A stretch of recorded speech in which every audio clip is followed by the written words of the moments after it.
That we recording now. You know what I'm saying? We about to react to how good was Shannon Sharpe actually. Now, me personally, I already know Shannon Sharpe was nice as hell. You know what I'm saying? But it's just like that, see how good he is. Because right now, y'all probably just think he's some type of TV host and motherfucking podcast. Shay.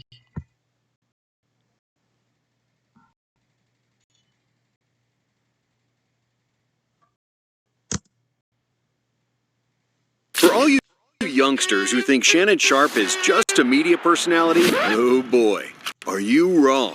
Unlike his talk show counterparts, Unc could ball. Not only is he a Hall of Famer with 3 Super Bowl rings, but he revolutionized the tight end position and forever changed the way an NFL offense operates. As one of the biggest personalities in NFL history, Shannon loved to talk on and off the field, but he always backed it up. So, how good was he actually? And where does he rank among the greatest tight ends of all time?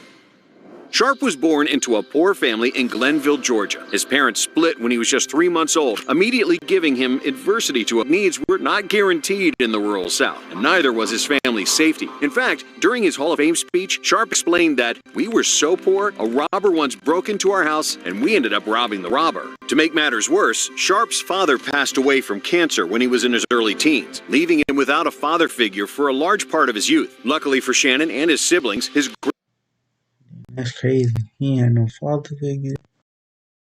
And he just did on his own. grandmother, Mary Porter, stepped in to raise. Porter also helped take care of several other extended family members. See, my grandmother and grandfather, they raised me, and I hung on everything they say, but they didn't know it. So everyone lived packed into one small home, barely fit for a family of 4. You know, there was no paneling in the house. There was no insulation in the house. It was basically cinder block. It was really, really cold in the winter. But while the Sharpe family didn't have much, what Shannon and his older brother Sterling did have was sports. That was going to be their way out. At Glenville High School, Sterling was a two-star athlete playing basketball, football, and running track. He became a high-profile football recruit that took his talents to the University of South Carolina. Shannon had hoped to follow in his brother's footsteps. He was also a star multi-sport athlete, but in the classroom, he struggled. So his only offer came from the local Division II school, Savannah State. Sharpe went to play multiple sports at Savannah, playing basketball, competing in track and field events, and suiting up for the Tigers football team. But it was quickly obvious that the gridiron was where Sharpe was at his best. She set many records while at Savannah State, totaling a whopping 192 receptions for 3,744 receiving yards and 40. That's crazy. In college?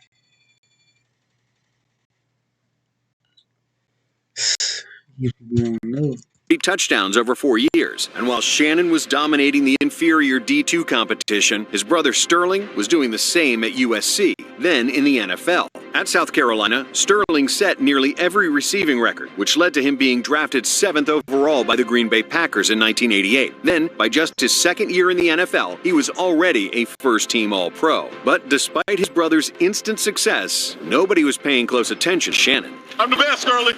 I'm better than you are, you know it. The NFL was far different 30 years ago, and tight ends were expected to be closer physically to offensive tackles than wide receivers. While Sterling was the ideal NFL wide receiver, Shannon was just a tweener with good stats. The future NFL legend was written off and seen as a project rather than a weapon. Little did they know, Shannon would go on to change the course of the tight end position forever. Because after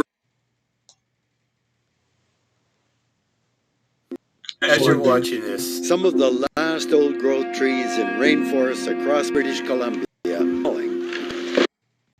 After a grueling 6 rounds undrafted in the 1990 NFL draft, That round 1 was off the table, but I thought I was good enough to be a second or third round draft pick. the Denver Broncos took a shot on the undersized tight end. And I picked up the phone, and it was the Broncos. They said, we selected you in the 7th round. But like other teams' evaluations of Sharpe, they didn't believe he was a tight end. Instead, they committed to playing him as a wide receiver. Denver failed. Over 1990 and 1991, Sharpe's first 2 NFL seasons, he totaled just 20 receptions for 400 receivers. John Elway was leading the offense, but Sharpe struggled to make an impact. And to make things worse, this was was all happening while Shannon lived in the shadow of his brother Sterling. While Shannon was trying to get his footing in the NFL, Sterling continued racking up All-Pro and Pro Bowl honors for the Green Bay Packers. So Shannon struggling to make an impact only created a sense that one brother was meant for NFL greatness and the other was simply a role player.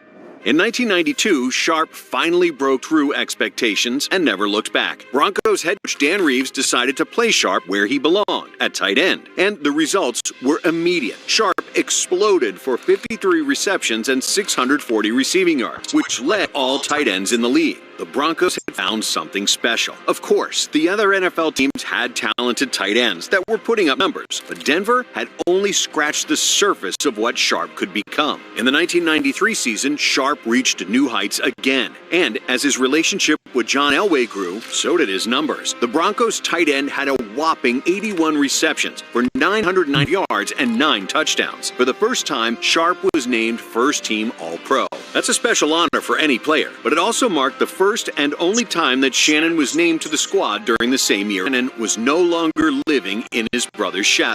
Instead, they were shining together. Sadly, the Sharpe brothers didn't get a chance to complete that feat again after Sterling suffered a career-ending neck injury that forced him into early retirement. Sterling's career was robbed from him after just 7 NFL seasons. It was a gridiron tragedy that Sterling, who looked destined to be a Hall of Famer, could not keep playing in the NFL alongside Shannon. But I played football because my brother played. And man, it broke my heart when he said it was over. As heartbreaking as Sterling's injury was, it only added further motivation for Shannon. The Broncos tight end was dedicated to the Sharpe name, and he would eventually get the chance to honor his brother's playing career with the ultimate tribute. However, Sharpe was still relentless in pursuing his ultimate goal of winning a Super Bowl title. By 1995, the Broncos had built a team that could match up with anyone offensively, and it was time to take advantage of that. But it didn't come easy. The Broncos struggled in the 95 season under new head coach Mike Shanahan, failing to make the playoffs at 8-8. Frustratingly for Sharpe, the Denver defense let them down on several occasions, while the offense finished third in the NFL in total yards. Even worse, Sharpe missed significant time due to an injury for the first time in his career. The Broncos tight end only started 12 games, but still scored 4 touchdowns and totaled 756, the second NFL tight end that season. Performing at that level while injured only further proved Sharpe's talent and toughness.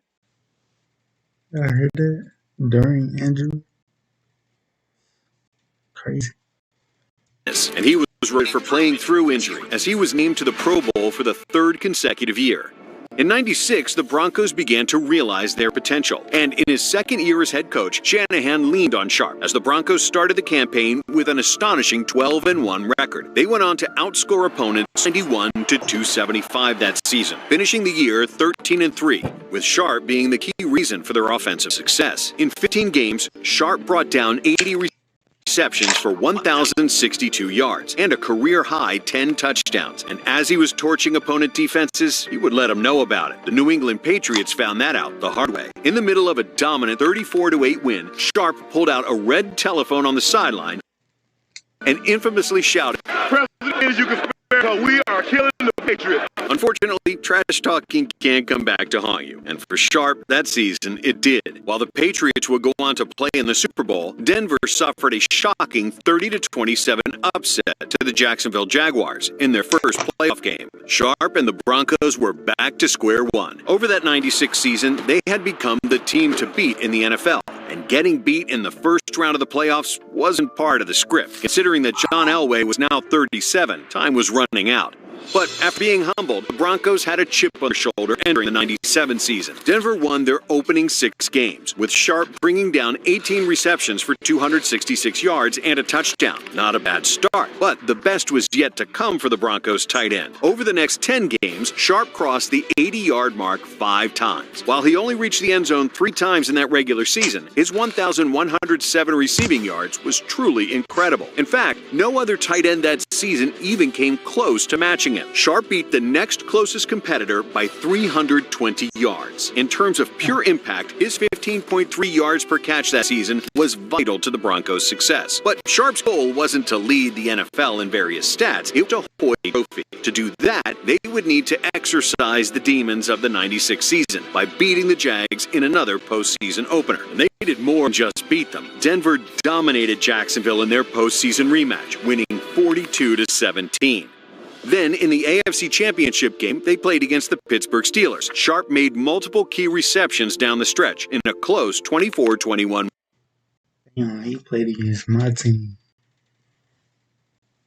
Win. Finally, after 8 seasons, Sharpe was playing for a ring. Years and years of struggle, success, and falling just short had culminated in the Super Bowl 32 bout against the Green Bay Packers. The Packers were the defending champ and the favorite, but the Broncos got hot early, jumping in the lead. 17-7 or 4. I don't shop, I Depop. Depop makes it so easy to buy and sell secondhand. Sharpe didn't get in the end zone, but Elway always looked to him as his security blanket, targeting Sharpe a team-high 5 times. In a Super Bowl classic, Denver and Green Bay traded blows before the game was tied at 24-all in the fourth quarter. That tie was broken with little time remaining as Terrell Davis reached the end zone for the Broncos at the 1:45 mark in the fourth quarter.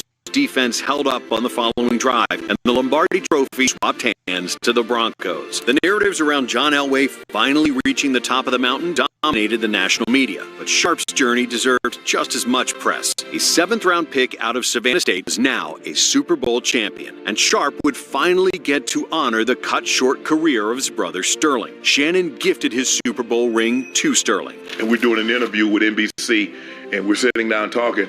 I was like, yeah, I'm going to give him the Super Bowl ring. Some things are bigger than personal success, and the Sharpe brothers clearly understand. But what do after you accomplish your ultimate goal of winning a Super Bowl? You do it again, and you do it in even more dominant fashion. After an impressive 12-4 regular season campaign in their first season, the Broncos followed that up with a 14 run in 1998. Denver dismantled their opponents, initially starting on a 13-0 streak to open the season. So much for the Super Bowl slump, huh? The stats were wild. Sharpe and the Broncos scored 31.3 points per game, establishing themselves as one of the most dynamic offenses in NFL history. In 18 total games played, Denver won 15 games by 2 scores or more, including all 3 of their playoff games. Sharpe didn't cross the 1,000-yard receiving mark, but he did reach 10 touchdowns for the second time in his career. For a 3rd consecutive year, Sharpe was named a first-team All-Pro and a Pro Bowler. It was a storybook ending for Elway, who retired at the end of the season.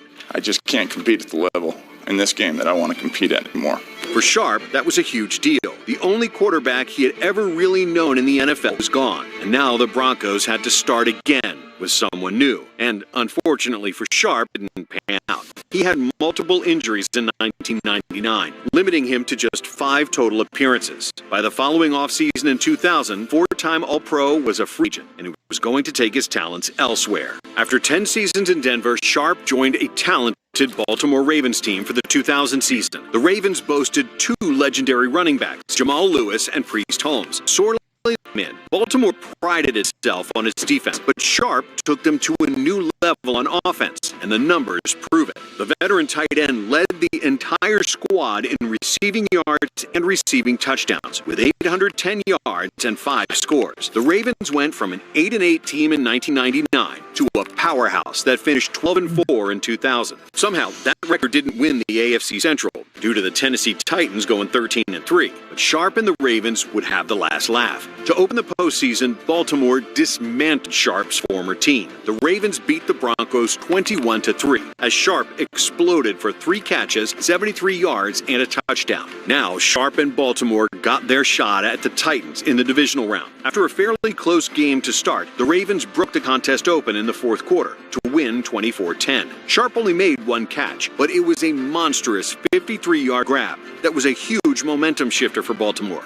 And that huge catch against the Titans was a foreshadowing of the AFC Championship clash with the Oakland Raiders. In a 16-3 victory, Sharpe made the most famous play of his career. First, catching a pass at the Ravens' 12-yard line, Sharpe ran all the way down the field for a 96-yard touchdown. It was the only touchdown in Baltimore's victory and the longest score of Sharpe's career. After 3 exceptional games, Sharpe had once again reached the Super Bowl. Sharpe made just 1 catch for 5 yards in the big game, but Baltimore defeated New York Giants 34-7 for the team's first ever Super Bowl victory. Sharpe would spend more season with the Ravens, going for 800 receiving yards and 2 touchdowns in 2001. He was into his final role that season, marking his 8th appearance. The Ravens would not replicate their previous postseason success, losing in the division. And it's painful as the baseball team know what we got. But Sharpe had made his mark in Charm City and had a Super Bowl ring to show for it.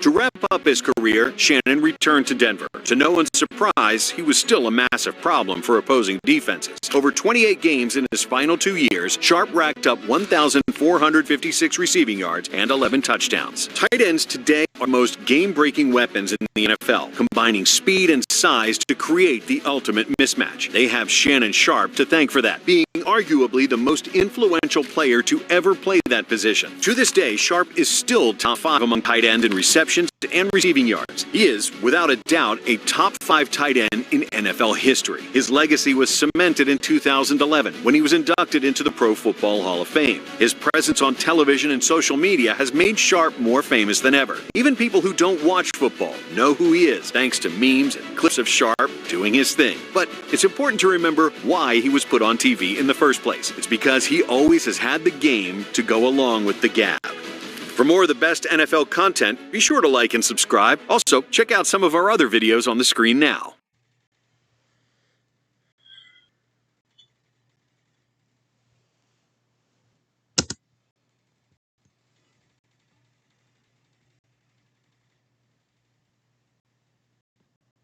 Well, look, that's the end of this video. Because yes, sir. Yes, sir. Game. Let's still the one he talking about agent. Y'all know what we do after the video. Ain't nothing new. Yeah.